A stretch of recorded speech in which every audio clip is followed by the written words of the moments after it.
Welcome to the Higher Ed Geek Podcast, where we explore the impact of EdTech on the student experience with engaging, fun, and relevant conversations that honor the wide range of work happening all across the higher ed ecosystem. I'm your host, Dustin Ramsdell. I've been working in and around higher ed for the past decade, focused on student support and digital experience. Join me every week for discussions with some of the best minds in education technology who will be bringing you their perspectives on how digital transformation is reshaping the way we recruit, engage, and graduate learners. You'll hear firsthand accounts of how institutional leaders are developing their strategy, as well as get deeper on the stories of how these EdTech tools are being built to foster better student outcomes. With that, let's get to today's episode. Hello, everyone, and welcome to this episode of the Higher Ed Geek Podcast, episode number 310 with Ruth Bauer from InsideTrack. This is our final weekly episode of the year. Thank you so much for all of you who have listened throughout the year. We will be back with episodes next month after the new year. We had an amazing year and just really excited to be taking a little bit of a break to rest and recharge before heading back into things with new weekly episodes in the new year. But this conversation was a really great one to end the year on. You'll hear me say this in the episode, but just have a lot of respect for InsideTrack and what they do in the student success space. And we talk about a couple of their new, more recent initiatives that they're working on to keep an eye on for those interested in the kind of retention space and what's happening there, which I do believe is going to be getting a renewed sense of focus from institutions as they grapple with enrollment challenges and such. But they do it all, working with students and helping them to re-enroll and helping them retain, persist, and be successful and, deal with any and all of the things that may kind of impede a student as they are pursuing their higher education. So a lot of great stuff to dig into this episode. Appreciate Ruth for coming on and talking about it all. Please do connect with her and InsideTrack in the links in the episode description. But thank you so much again for listening to this final episode of 2025, episode number 310 with Ruth Bauer. I have been looking forward to this conversation for a while. Our guest hails from InsideTrack, an organization that I've known of for a long time, have a lot of respect for. If you're somebody that's been kind of in and around student success, coaching, and that sort of thing, you're probably familiar with them. They're kind of just a big player here. And I kind of had interaction way back in the day in my first coaching job. They came in, brought a trainer in. And so I found out and just kind of followed them and all the great resources and things they provide to the community. So really excited for this conversation. Ruth, if you want to kick us off and introduce yourself and your professional background, then we'll go from there. Wonderful. Thank you, Dustin. I'm excited to be here today. I'm Ruth Bauer. I'm the president of InsideTrack. We're a 25-year-old nonprofit focused on equitable social mobility through the power of coaching. I'm a first-generation college student, so I am very familiar with what it feels like to be on a college campus and not know what to do next or where to go to get help. And we have seen over the years of working with students how much coaching can make a difference. So I'm very proud to lead the organization and just to see the impact that we have on lives every day. Yeah, and I guess clicking for me too, because I saw, just doing a little background on LinkedIn, that you've been at InsideTrack for 12 years, which just clicking and being that's half the time it's existed. Yeah. So I guess any reflections on the journey, what's kept you there? Because I think, you kind of captured already a little bit about I guess the elevator pitch of the work at InsideTrack, which we can certainly elaborate on. But I'm just curious if you've been there for so much of the journey, just reflections on that. Yeah, and it's interesting because, my background was really in small to medium-sized tech companies because I grew up in the dot-com era where that was the place to be. But there was always a thread of education and training through everything that I did. So worked in the early days of e-learning and really kind of looked at how we connect technology to educational outcomes. And so when I found InsideTrack, it was kind of like this amazing company that was human-centered and full of coaches. And, I like to say that you can't help be a better person when you're working with coaches all day long. So, they make you better and keep you honest. And so it's an organization that has humans at its heart. Connection is really part of our core culture at InsideTrack.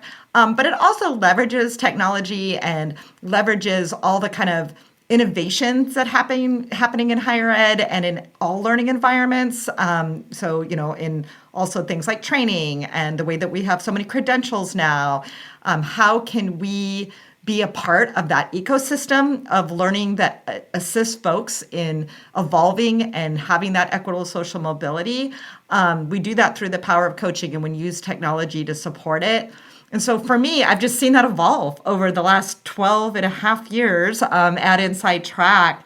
And when I started at InsideTrack, we had to like convince people to use texting. That was new. And it was something that did not come easy to higher education, right? Like you can text a student.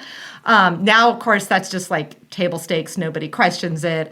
But now we have AI. How is AI going to be part of the future of interacting with students and student success? So there's always something that's coming. And I think that bringing together of my background of technology and human-centeredness is why that it's been a really fulfilling 12 years at InsideTrack. The idea that like technology kind of undergirding this very kind of human-centered work, kind of, person to person. And yeah, I think, it's quite a good place to be, like you said, just working around coaches, like people who are just like, really good active listeners and, that sort of thing, just, very empathic people. And and I think for me, I've always gravitated to these sort of topics with a lot of my background being in coaching specifically, but then just broadly kind of student experience, just, student success, student engagement, whatever you might want to call it. Because I think, my kind of hot take and hypothesis is like, as we're approaching this enrollment cliff, the way that we'll sort of like circumvent it is like continuing to invest really readily in retention efforts, coaching being, I think, such a huge one.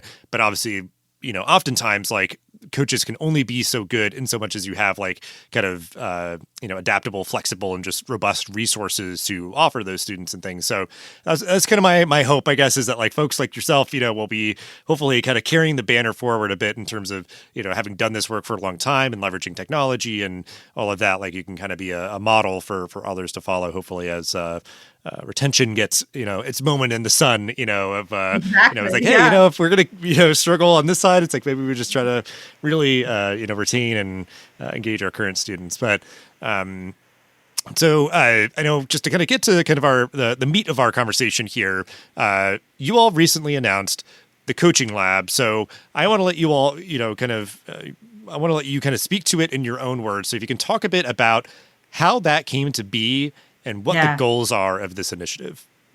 Yeah. So, because InsideTrack has been around for 25 years and we're, our work is really known in higher education. Now, that's everything from community colleges to four-year private and publics, and, both degree-seeking individuals, but also folks seeking certifications and things like that. But it's really what's focused within higher ed. But what we know is that there are a lot of ways that folks are assessing learning opportunities now, right? And there's a lot of different programs out there, from apprenticeships to training, to all sorts of short-term and longer-term credential programs. And so InsideTrack really saw a need to be able to support students no matter how they were learning and evolving and having that career upward mobility. And it didn't fit squarely into the work that we do in higher ed, which is on terms and a structure. And, there's just a lot of ways that we had operated over the years that was really around the higher ed process. And so the lab was this idea of how can we do work that is, has some similarities and has some likeness to the work we do, but also has things that are unique and different.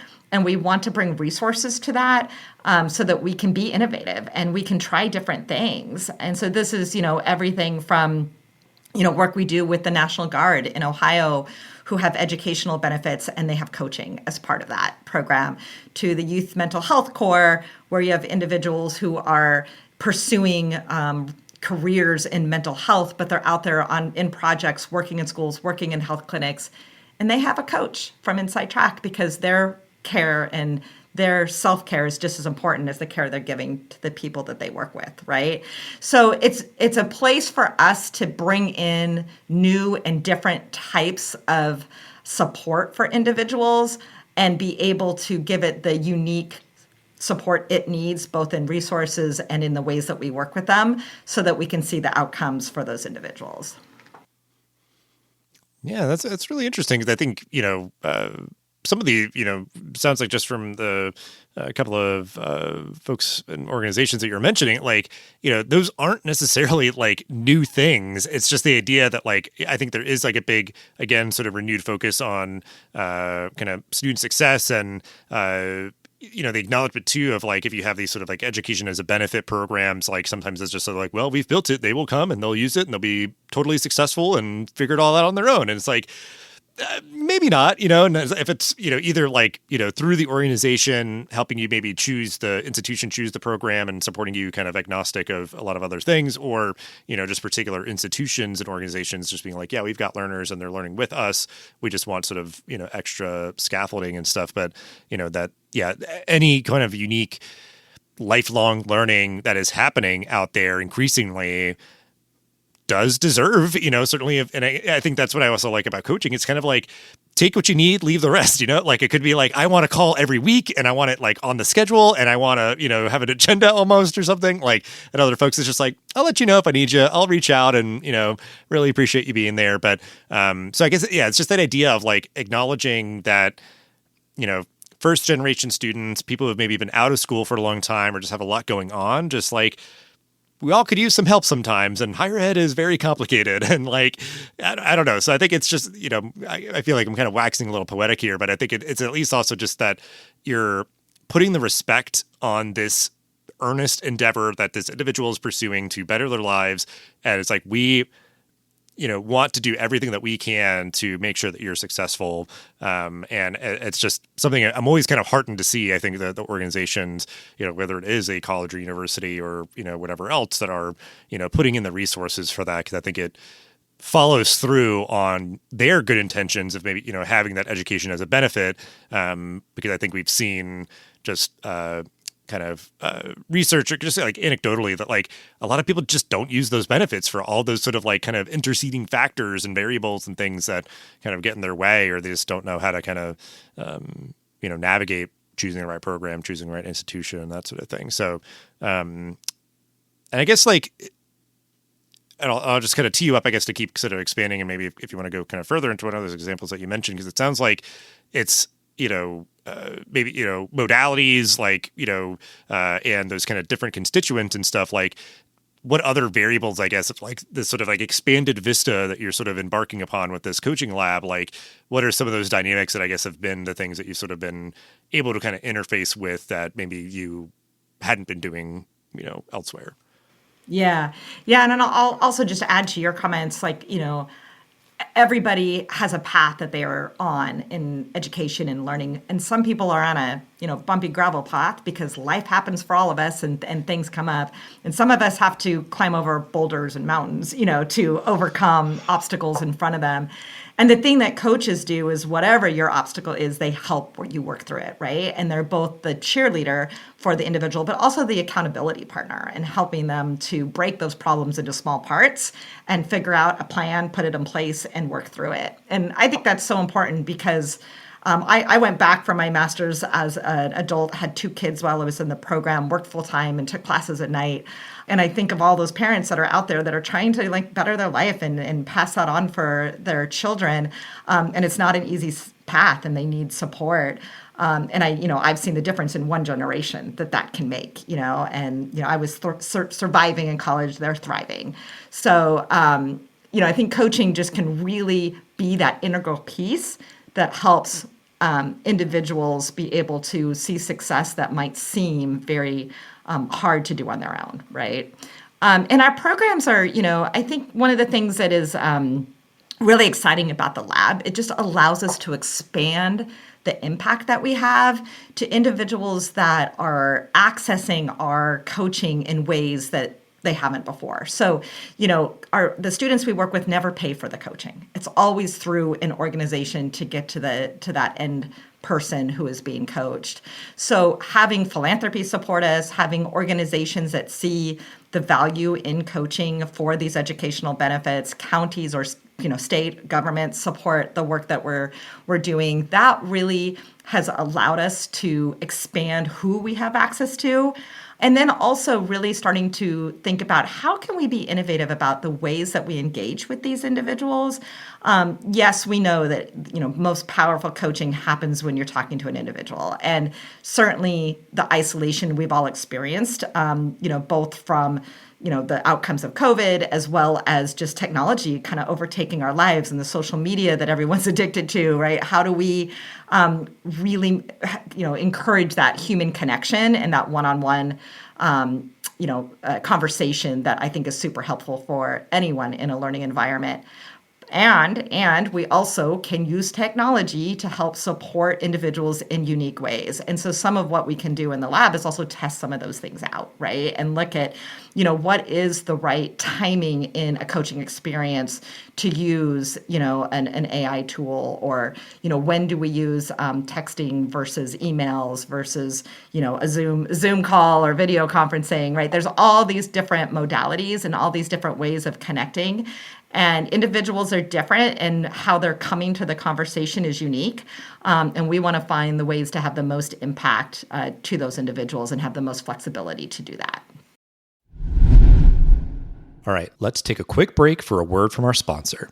Forsyth Technical Community College was juggling siloed systems, fragmented data pipelines, and manual workflows across marketing, admissions, and CRM operations. Then they deployed Bolt Agents, Element 451's AI workforce platform. The result? These agents handled over 80% of student inquiries independently, saving 183,060 human minutes, and cutting call volumes by 14% within just 1 week of rollout. Curious what your AI teammates could look like? Try an agent today at element451.com/agents.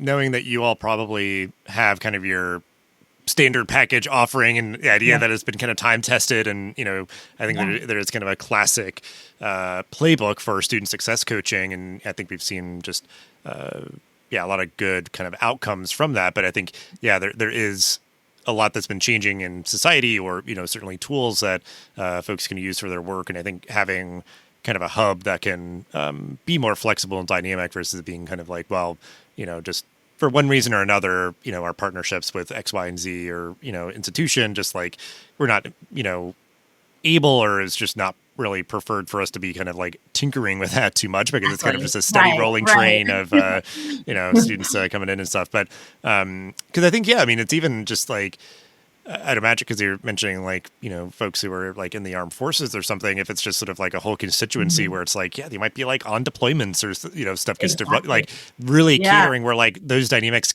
like I even encountered it sort of like ad hoc a little bit when I was working with students in online programs. But if it is like, well, this whole constituency is going to have dynamics like that, like, like maybe certain tools are like super well suited for that because they're going to work really well no matter where you are on the entire planet or whatever. Like, so I think, it's that idea of like, we're at that point of maturation and just sort of like kind of all these sort of like, different form and shapes of lifelong learning that are happening that kind of warrants, this sort of experimentation and everything. But I know there's one project in particular that kind of caught my eye in my research, that is the Kentucky Student Success Collaboration. So if you can tell me about the dynamics that are at play here and the impact that you can speak to that you're currently having. Yeah, absolutely. And that is just getting started. So it's in the very early days, but we are looking at helping stopped out students in the state of Kentucky. So folks that are not, have some credit, some classwork, but have not finished their degree or their credential or their certification. And so we want to bring them back and help them, really just get back on the track of the vision they had for themselves, because they started at one time and they knew they wanted to finish, right? So we want to make sure that we're supporting them in finishing that, accomplishing that goal that they have for themselves. And so this is just a really exciting partnership with bringing in both, philanthropy and supporting organizations in Kentucky to work with some higher ed institutions and identify who those students are, and then, coach them through that process. And for me, that's super exciting, because there's nothing I hate more than a student who has student loan debt, who has gotten 3/4 of the way through their program and then didn't finish, So, how do we get them over that finish line so they get to actually see the economic benefit of the effort they've already put in? So I don't have outcomes yet because it's still very early days, but we will have good news to share on that front, I'm sure. Well, yeah, I mean, even just that kind of initial impact, I think it's just like sometimes investing in something and putting it out into the world, like shows that you care, because I think it's the idea of like, something that kind of was swirling in my mind before was when you were speaking was that to me, institutions sometimes just acknowledging that like, this is going to be a journey. This is going to be a roller coaster. This is going to be difficult, but like, we're here for you. We have this coaching, we have this resource. And like to me, that is sometimes like the messaging that would be really refreshing to really put emphasis there. Less so. And sometimes kind of the milquetoast of just like, slogans or kind of taglines and stuff is like putting that more at the forefront, similar again to my hot take of like putting renewed focus and emphasis on like retention efforts. But I think to kind of what you're saying, like seeing that there's like leaders in states and stuff that are like committing to this work, I think is really exciting. Quick things. So there's the re-enrollment work we're doing in Kentucky, but there's also the work we're doing with GED students. And so I just wanted to call that out as well. We're also like working with students who, are adults and have not completed their GED program, and we're working to get them through completion of that process, which that is a pre-higher ed, process, but important to open up economic opportunity within the state for those individuals as well. And so that is just another unique part of the lab that we're working with. Yeah. Yeah. Well, I totally get like not wanting to lose the thread because like that is important work. I think of, obviously we focus in this show pretty exclusively on higher ed, but like sometimes bring in the stuff that is impacting higher ed and like those sort of things too, of just, educating more people and getting more people sort of eligible or, able to pursue higher education is very important. And then, the folks that have the some college, no degree is this sort of stubborn problem, I think. And like it's just a thorn in a lot of people's sides, you included, it sounds like. But because I think, like it is, I think really refreshing to see that the states are kind of taking up a mantle, because I think it, sometimes is that idea of like, okay, why maybe does our state have an outsized population of those? Or just like, we want to make a commitment of like, hey, wherever you were before that you took those courses and stuff, like come here. Like we would love to have you at our institutions, because it is that idea of like, if you study and stay and graduate at an institution, like you'll probably stay living there and, contribute to the economy or whatever. Like you could like justify it, I think, in a lot of ways of like what sort of, what is sort of the return on the investment of a leader of a state to say like, okay, why are we going to put resources here versus somewhere else? It's like, well, we want people to study here, stay here, graduate from an institution here, work here, and all those sort of things. So I've seen some headlines, and it's been really exciting to see a lot of folks that are just really trying to, commit kind of in their own corners to solving that stubborn problem of the some college no degree population. But, and, if it's sort of like it, kind of loops into anything else that we've mentioned specifically, if we're just going to talk generally, like to that piece that you mentioned before, I'll just give it more space since we've got some time here, but like the technology part of your all's work, I mean, I would just be really interested to hear, I guess, kind of where you all are at now. Like you said, like, going from texting being kind of a foreign concept to, now kind of interfacing with AI and its role. Just talking about any of those ways that you all are using technology now and sort of what you're looking forward to in the future to be more kind of effective and efficient in your work. Yeah, and I think there's like two parts to that, because there's how coaches use technology, and then there's the student-facing part of technology. And our coaches, we are looking at ways to help them become more effective and more efficient in the work that they do. So, things like being able to look across all the, text and phone conversations we have and bring trends and insights, from all of the data that we have working with thousands of students every year, and bring that to the field about what we're learning and what we're seeing. Ways to make sure that coaches aren't having to like take notes after every call, but that's automatically done for them through the use of AI. So there's a lot of things to be done kind of on the coach effectiveness, efficiency, and then like analyzing the data and bringing that to, everyone, so we can all learn from what we are hearing from students every day. And then there's also like, how do we engage with students and use technology for students? And I do think we're still like figuring that out, to be honest. We're looking at like, is AI a good way to onboard a student, to understand, what they're looking for in a coach, and do better coach match. There's just a lot of ways that we can use technology. But I also am trying to be very careful about technology, because I don't want, we are human first. We are about human connection. And I think that's super important to stay at the center of the work that we do, because, that is something that is going to become, I think, a really important part of our society, is where we have human connection. The technology, to be honest, is the easier part. We can have a chatbot, we can have ways for folks to get information, and we want to do all those things, but we don't want to lose the connection that folks need in order to feel heard and seen and to help them over those obstacles. And sometimes it's the things that they don't say that are most important. And, we have students that are experiencing houselessness, that it could be domestic violence situation, all kinds of serious topics that if the coach is the person who's there for them and can help them, oftentimes it's in that conversation that we can get them to the resources that they need. And technology can't read between the lines, at least not yet. We're not at that point. Yeah. Yeah, I think that is like a good North Star for this work. And, for any other folks out there that are kind of thinking about their strategy here, is like AI's role, I think, in student success and coaching is like, better enabling and preparing students to work with the coach. That idea of, you could do sort of an intake or onboarding, the student providing that information that kind of, helps the coach help them better.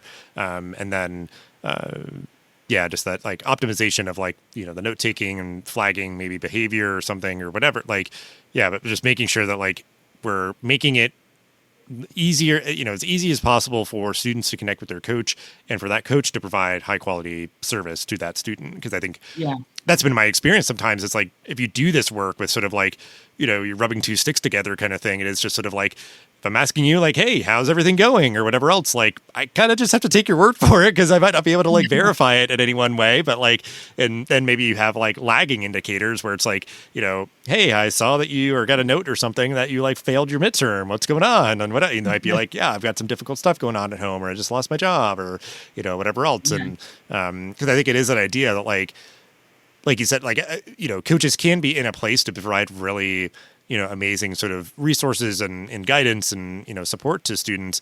But I don't think that a student support coach is necessarily somebody's like first thought to call in a situation, but like they could kind of cut through and be like reaching the student and, hopefully asking good questions and, giving them that, that high quality support. But I think, if you can go into those conversations really well informed about, what the student is doing, not doing, their preferences on communication modalities, the things going on in their life when they might be available to talk, or, things like that. So I think, that is helpful, guidance for sort of putting some guardrails up on, strategy in this space to, achieve that kind of effectiveness and everything. So as we are wrapping up, though, you've spoken to a lot of, kind of just great kind of perspectives and insights on the work that you're doing at InsideTrack. But, we're in kind of a tumultuous, turbulent, ambiguous moment for higher education.